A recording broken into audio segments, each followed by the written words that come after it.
राजा विक्रम और बेताल, एक साहसी कहानी। ये कहानी प्राचीन भारत के एक साहसी और न्यायप्रिय राजा विक्रम की है। एक बार उनके दरबार में एक रहस्यमयी तांत्रिक आया जिसने राजा को एक दिव्य फल दिया। राजा ने फल को स्वीकार किया और तांत्रिक को सम्मान दिया। तांत्रिक ने राजा से एक महत्वपूर्ण कार्य में सहायता मांगी। उसने बताया कि वो एक गुप्त साधना कर रहा है और उसे एक शक्तिशाली बेताल यानी एक प्रकार का प्रेत की आवश्यकता है जो शहर के बाहर एक प्राचीन शमशान में रहता है।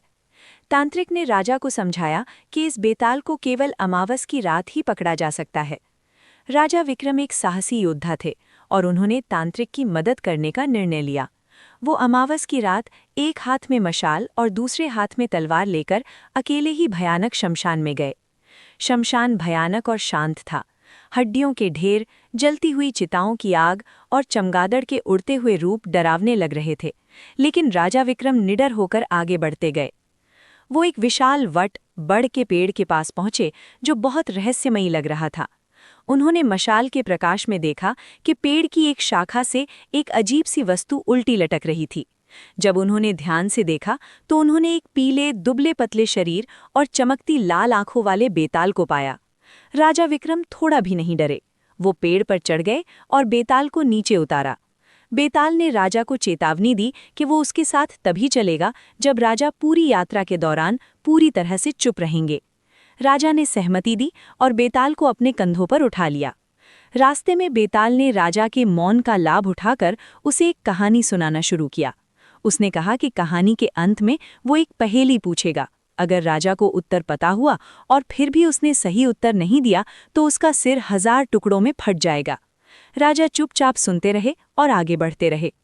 इस बीच तांत्रिक अपनी गुफा में गुप्त साधना की तैयारी कर रहा था। वो बेताल की शक्ति का उपयोग करके अजेय बनना चाहता था। उसने गुफा की दीवारों पर रहस्यमयी चिन्ह बनाए और बेताल के आगमन का इंतजार करने लगा। कहानी पूरी होने के बाद बेताल ने राजा से एक बहुत ही कठिन पहेली पूछी। राजा विक्रम न्याय और धर्म के महान ज्ञाता थे, इसलिए उन्हें उस पहेली का सही उत्तर पता था। अपने सिर को फटने से बचाने और न्याय का साथ देने के लिए राजा विक्रम को अपना मुंह खोलना पड़ा और उन्होंने बिल्कुल सटीक उत्तर दे दिया। जैसे ही राजा विक्रम ने उत्तर दिया, बेताल जोर से हंसने लगा। उसने कहा, राजा विक्रम, तुम बहुत बुद्धिमान और न्यायप्रिय हो, लेकिन तुमने अपनी शर्त तोड़ दी है। तुमने मौन भंग कर दिया है, इसलिए अब मैं तुम्हारे साथ नहीं आ सकता। ये कहते हुए बेताल तुरंत राजा के कंधों से उड़ गया और वापस उसी भयानक शमशान में जाकर वट वृक्ष पर उल्टा लटक गया। राजा विक्रम ने भी हार नहीं मानी और अपने संकल्प